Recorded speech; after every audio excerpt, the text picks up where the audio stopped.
All right. This is just a lot of times in these meetings, we give a quick, it's like a State of the Union summary, just a short little review of where we are and what the volumes are and things like that. So I'm going to run through this real quickly. This is straight out of Occult. And this, the last full year we have obviously was 2021. So these are 21 numbers. These are the North America. I highlighted the North America line on here, and it's the events are broken out by diameter, by magnitude drop, and the number of chords. John, are you sharing your screen? Yes. Are you not seeing it? I'm still just in the gallery view. I don't see your screen. Oh, okay.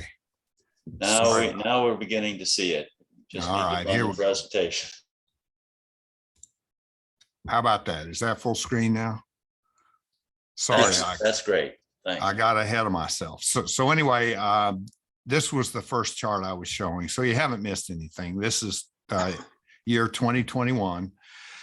We pretty much run parallel with Europe as far as volumes go. It's pretty much neck and neck. North America usually comes out with the higher numbers, but it's very close.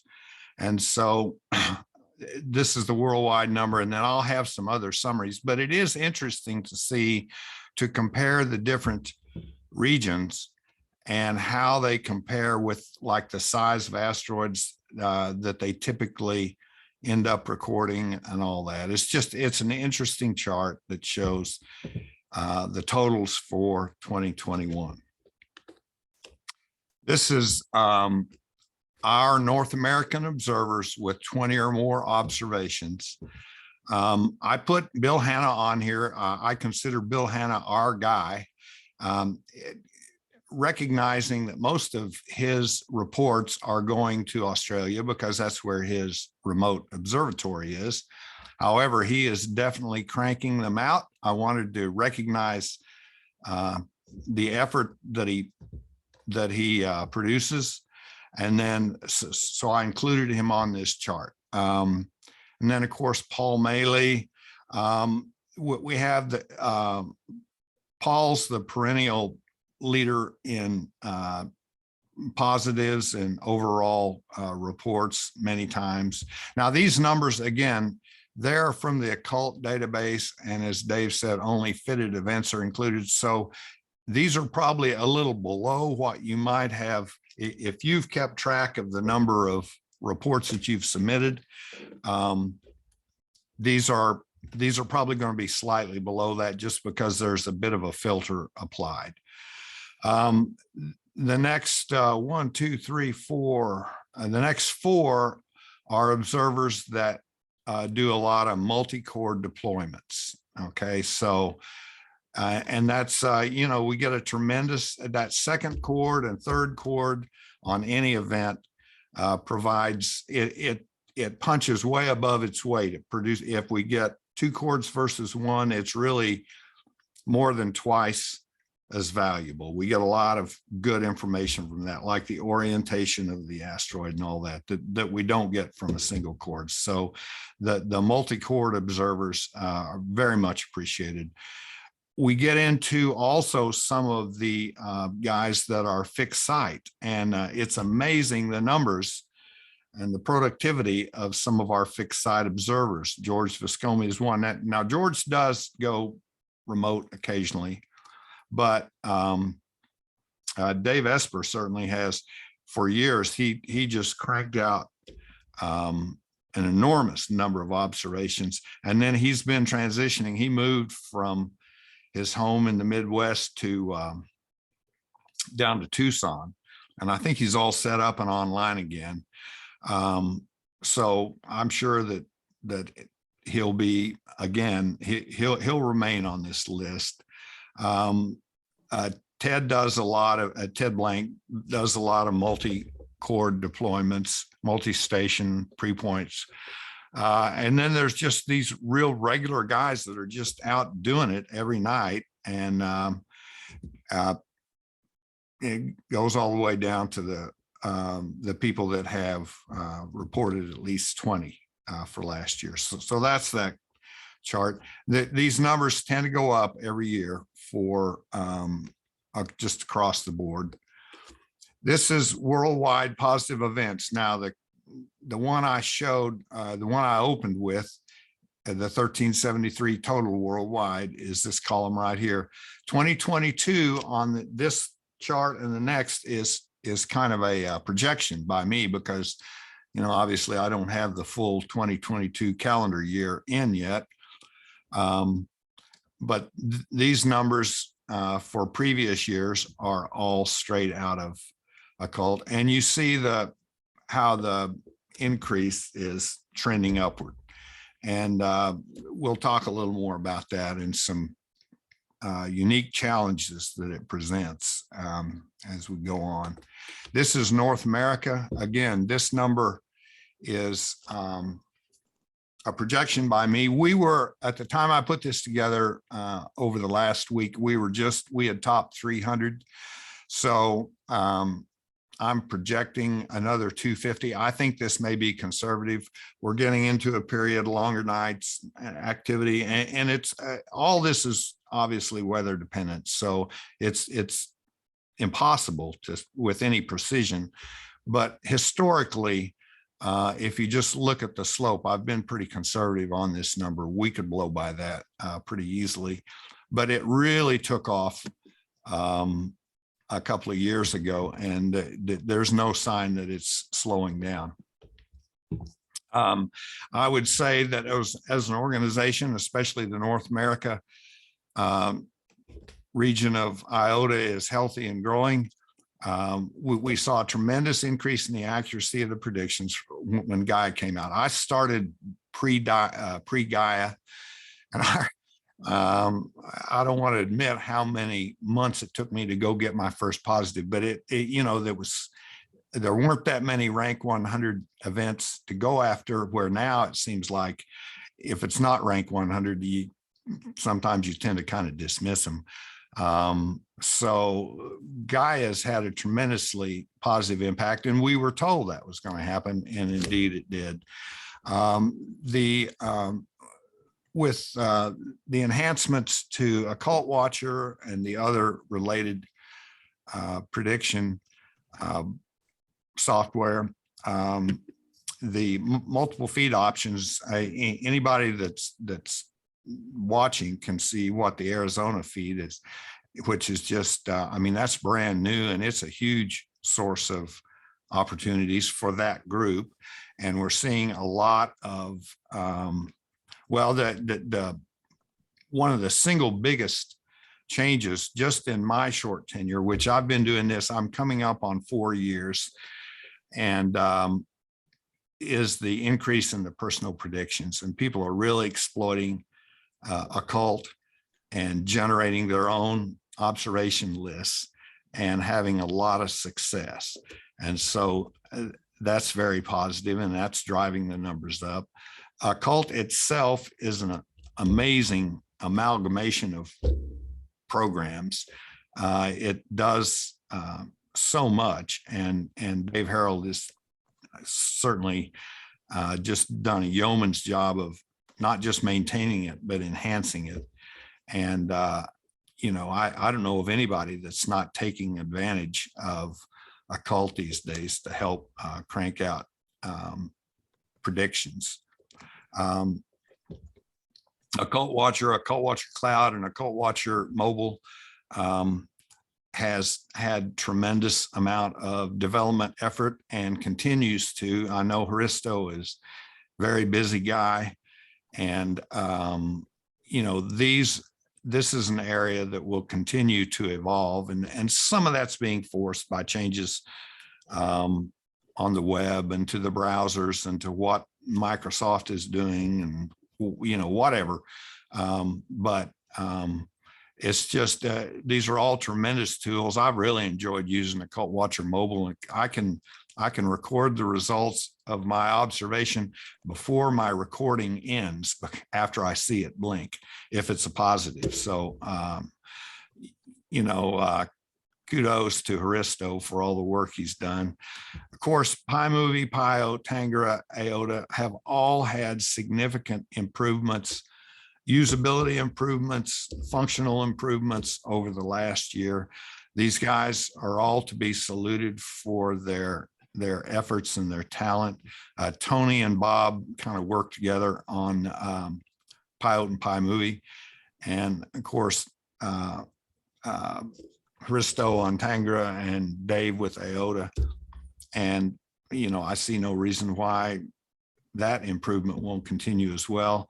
The new technology, the sensor technology, the camera, it's a fun time to be observing these days, because the camera technology has really, and sensor technology has really resulted in a lot of options. And we've got some work to do on that front, frankly, about with the transition. I think the transition away from analog to digital will continue, because the analog options are just going away. That's just a fact of life.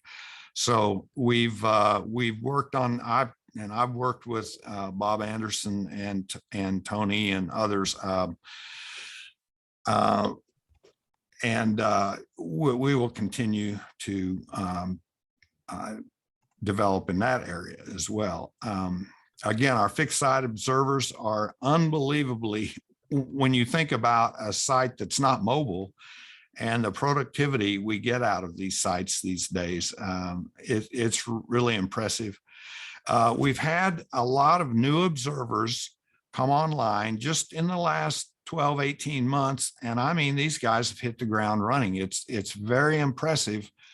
Not only the skill that they seem to be able to pick up instantly, but the accuracy of their reports and their overall contribution is really significant. And that's just great to see. I mean, new, young lifeblood is what is going to keep this organization growing and be successful. So, thank you to all the new observers and to the people who have been mentoring them. I know with every new observation, there's hours and hours of mentoring that go into that to make it happen, to help with the reductions. And so thank you to everyone for that effort. And of course, our multi pre-point deployers, the Roger Venables, the Ted Blanks, the Dunhams, the people that always give us cord number 2, 3, and 4 on some of these events, again, is a significant contribution. So I want to recognize the review team. These are guys that do the heavy lifting.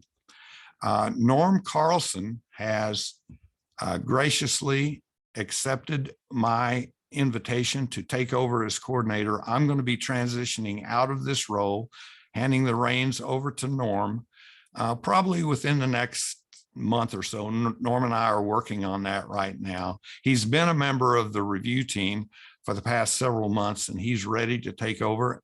And so that'll be a very smooth transition. I doubt if anybody will notice, other than you might not receive such grumpy emails.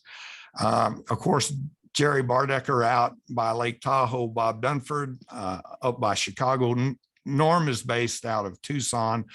Ernie, East Texas. Steve Messner up in Minnesota. So we've got a good geographic spread.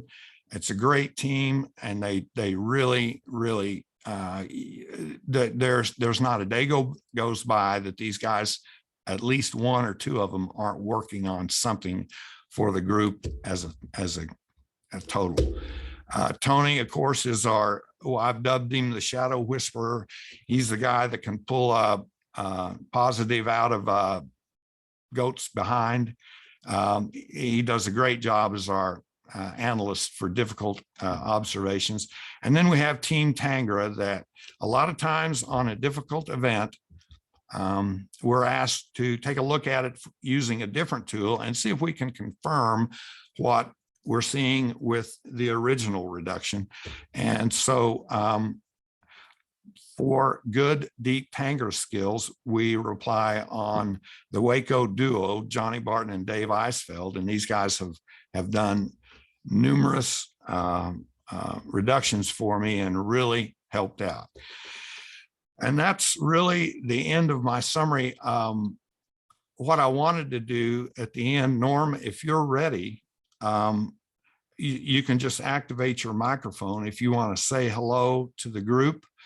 And like I said, I don't want to sign off without thanking Steve Preston and Dave Harold. When I jumped into this role, it was like trying to drink through a fire hose. And there were some rocky times, but these guys, they were so patient and so helpful that I have to just say thank you one more time.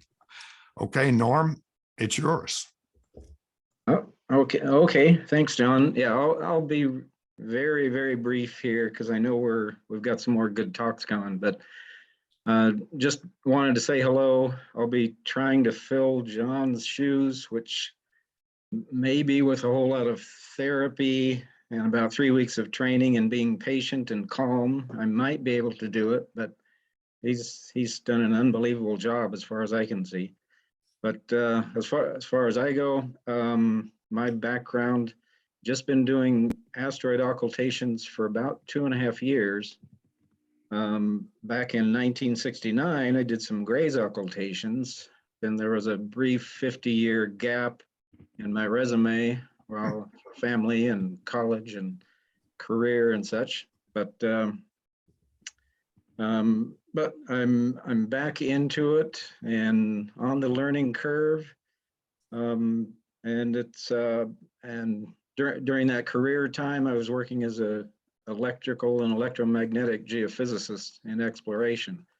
So my daily job was looking at data coming in from field crews, processing it, interpreting it, discussing it with clients, things like that. So data is what I live for. A morning is off to a good start if I've got a hot cup of coffee and a donut and some data that's fresh and warm from the zip file. So just keep sending in data, and you're making me happy as soon as you send in data to me. And then I'll get it situated and circulated to all the right people, and I'll try and keep this running as smooth as John has. But hope to meet somebody out in the field someday. I mean, we tend to work on the same events and then never actually meet up, but I've met a few of you and hope to see you out there too. And then I'll see you in the email and keep sending in that data. So I'll turn it back over to whoever's next up, I guess. Oh yeah, that I think might be me. Well, let me just say just a word, if I could, Rick. I know I speak for everyone when I thank John for the work he's done. You know, he has really organized the group well, as he enumerated the people there that are still visible on this, their names still visible there on the screen as he shares his screen. You know, this is a lot of work, very time consuming at times. And when he first took over, he was almost alone in this by comparison, I think, to what he has, the help he has now. And it was overwhelming. And John did a wonderful job in putting this together, this team, and in coordinating all these activities. And I just am sure I speak for everyone when I thank him for that. And so, John, thank you for that. And I wish you clear skies, and I wish you many mobile deployments. Can I jump in here? With the analysis stuff, I've had the pleasure of working with John for the last several years. And I think from my end, John has done a really fantastic job. I'm sad to see him move out of the job because it's been working with him. And Norm, I'm looking forward to working with you, and rest assured I will help you with everything you do, and encourage you to take on more and more things in terms of the analysis. Now, there's one other thing I thought I'd mention in terms of the workloads.